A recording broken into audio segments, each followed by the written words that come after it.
first heard you speak at a singles Bible study, the winter of 2016.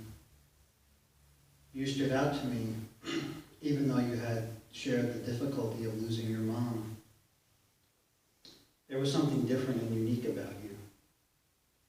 I approached you and offered to talk, if you ever wanted to, but you declined. It was not yet time for us to connect, and later found out the wisdom in that, and that you were grieving and needed time before considering a relationship. At this time, you were 47 years old, but I wouldn't find this out for over 2 years. And during this time, I attempted to invite you to worship events, which you showed interest, but would never show up.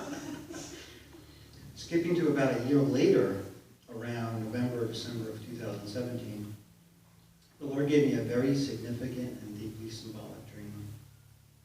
It was in vibrant color, never had one like it before or since. This dream followed a very transparent and honest discussion and prayer with the Lord about years of soul searching and considerations of being married before and what was good and bad and why. In the dream, I asked the woman her age because she looked so much younger than me. And to my surprise, she responded 47. At this time of this dream, I never thought it was about you. It would be over a year later that I would learn of your age at the time we met. Both my son's and my own interpretation of this dream was that I would be on the same page about life as the woman in my dream, that we would connect spiritually and also have transparent communication, of which quickly revealed itself when we finally started dating at a later date. Around the end of 2018, you finally made it to one of the worship events I was trying to invite you to.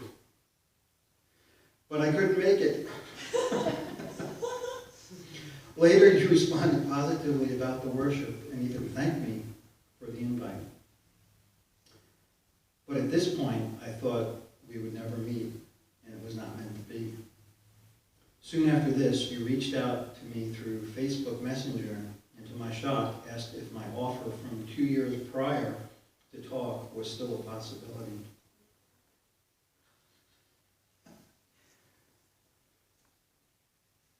Our first phone conversation was actually about grief and the grieving process. And as I had insights to share with you, I found out that half of what I learned the hard way over time, you learned through a structured grief group.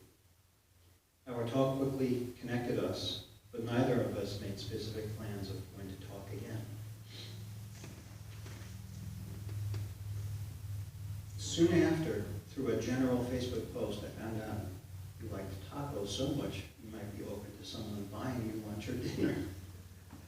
So without expectations, I offered to meet for tacos. At first, I didn't get a quick response, and then suddenly we met March 8th, 2019. Surprising to me, you asked me to pick you up and even open the door for you. Perhaps the first woman in 11 years to allow this. When we got there, I didn't understand why you wouldn't open your own door at the same time I was opening mine. And quickly I learned you wanted me to. A refreshing surprise. You just got back from visiting your dad in California that day. You had jet lag, were very tired, and rather than interpreting that as you really wanted to meet me, I took it as you just were fitting me in and really thought it was about free tacos at the time. But later I still texted that I welcomed the opportunity to do it again, and you said yes. Our conversations both in person and over the phone and through text quickly catapulted into a growing momentum. We started to pray together and read over the phone and talk every day.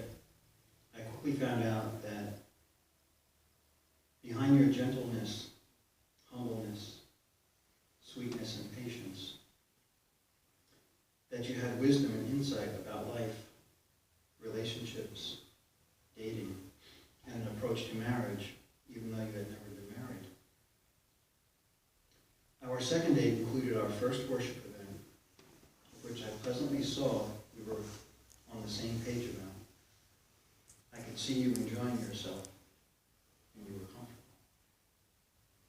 Since then, we have attended church together, a handful of worship events, a trip to California to see your dad, done home improvements together, of which you asked to swing a sledgehammer.